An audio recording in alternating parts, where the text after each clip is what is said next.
Well, UN Environment is working with not just companies but all stakeholders, because this is not something that just one segment of the stakeholders can achieve by itself.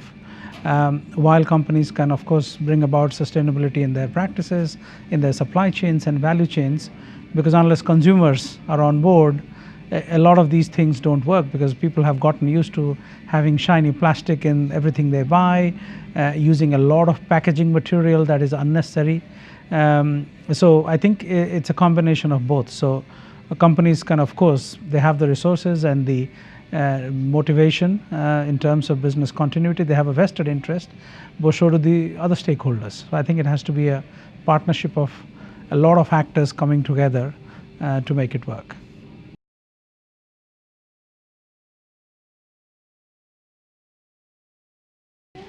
Everything is possible. If anything, that gives me hope is the ingenuity of the human spirit. And a large percentage of the human population is actually kind, is generous, is really wants to do things that are beneficial not just to the human species but all other species. And we've seen that over centuries. But the challenge there is that we've not done much for too long. And that's why it has gotten to a point where we need to do so much. So I think the key is ambition.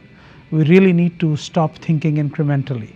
We need to think in disruptive, ambitious terms. You need companies of the digital age that are able to scale rapidly, unlike the previous industrial models where everything grew organically and incrementally. The digital age allows us that possibility that you can really scale, and digital finance could be a very big way of reaching out to people. And companies that started 5-6 years ago are reaching billion scale in terms of membership and customers and clients. I can give an example of one of the partners we have is Ant Financial in China.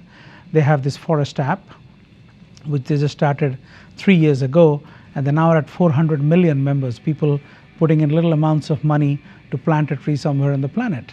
So that's the possibility. So we have the tools. We just have to step up and do the right thing.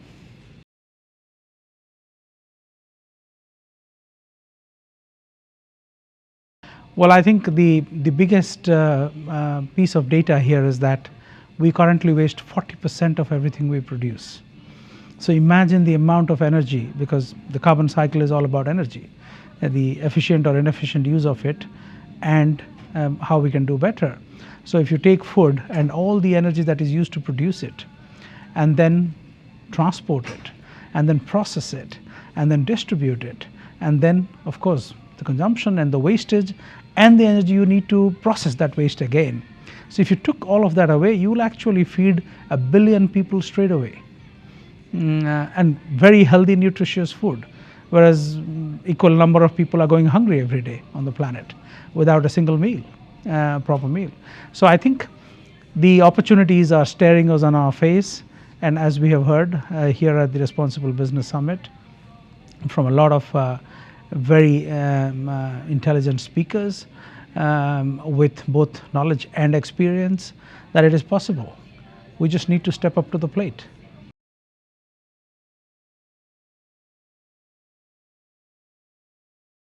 Well, I think single most exciting opportunity is to leverage private finance for public good, because all great ideas come at a cost. We heard the CEO of Lanza Tech. She says, we really need the resources. We have great ideas, but in the absence of resources, all these ideas are just on paper.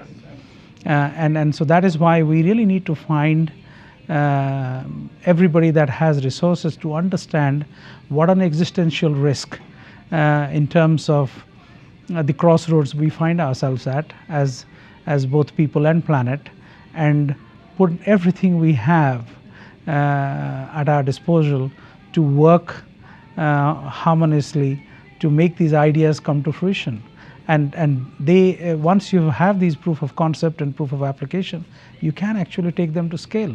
And we've seen that in Indonesia, we've seen that in India, where very little amounts of money were used. I mean, in Indonesia, we have used roughly, say, about $1 million in public finance to produce already a $350 million investment, and we are well on our way to a few more to be announced very soon, and we have a $5 billion pipeline.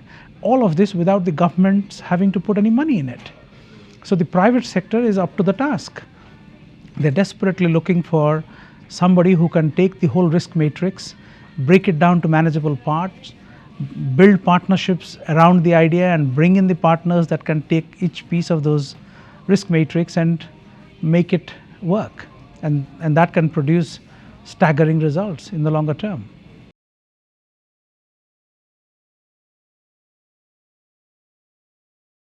Well, I think this is where the solutions are.